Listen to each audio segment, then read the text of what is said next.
In the news this week, Nicola Sturgeon clears the way for a ban on smacking, John Lewis comes under fire for gender-neutral clothing, and a mother reveals how pro-lifers saved her baby's life. Hello. Scotland's First Minister Nicola Sturgeon has cleared the way for a ban on smacking, which could criminalise parents. Sturgeon said her party would not oppose a private member's bill by Green MSP John Finney, which seeks to implement a ban. The Scottish Government's official programme goes further, stating that the SNP will support Finney's bid to outlaw all forms of physical punishment. Previously, the SNP said it was opposed to smacking, but did not believe the law should be changed.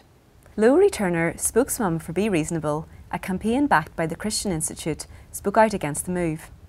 It's hard enough to do what's best for your child every day without feeling constantly undermined by experts, politicians and civil servants. A gentle smack on the back of the legs from a loving mum is not the same as beating up your kids, and it's just so patronising to parents to suggest otherwise. Department store John Lewis is facing a boycott for making its children's clothing gender neutral. The high street giant has done away with separate boys and girls sections in its stores and removed gender-specific labels from its clothing line. All John Lewis children's clothing, including dresses and skirts, will now be labelled boys as well as girls. The move provoked an immediate reaction from shoppers who said they would be taking their business elsewhere. Conservative MP Andrew Bridgen said he did not know what would possess John Lewis to change their policy. Boys and girls labels and signs are informative. I think removing them could be very confusing for the customer. I cannot see many customers buying a dress for their 6-year-old boy. Leading Tory backbencher Jacob Rees-Mogg has hit out at the hypocrisy of those who preach tolerance but belittle traditional views. The Conservative MP, who has been touted as future party leader, made the comments on ITV's Good Morning Britain. He said people who believe in traditional marriage and protecting human life are discriminated against.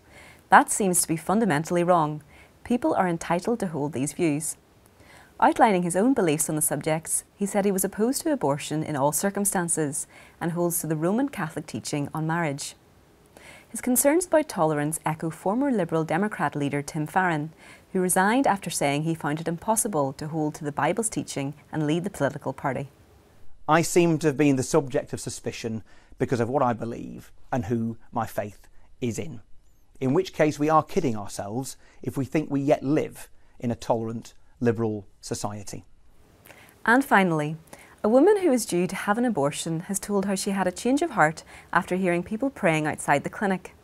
In the blog post for US pro-life charity Save the Storks, the anonymous woman explained how she arrived at the clinic to find pro-lifers gathered outside praying the Lord's Prayer. No one was yelling at me or making me feel guilty. These people earnestly wanted what was best for me and my child. She said that her life was changed and her son's life was saved because of the people God had placed outside the abortion clinic that day. Her son Liam is now almost 10 years old. Well, that's all for this week. For regular updates and information on all of our stories, plus much more, visit our website at christian.org.uk. Until next time, goodbye.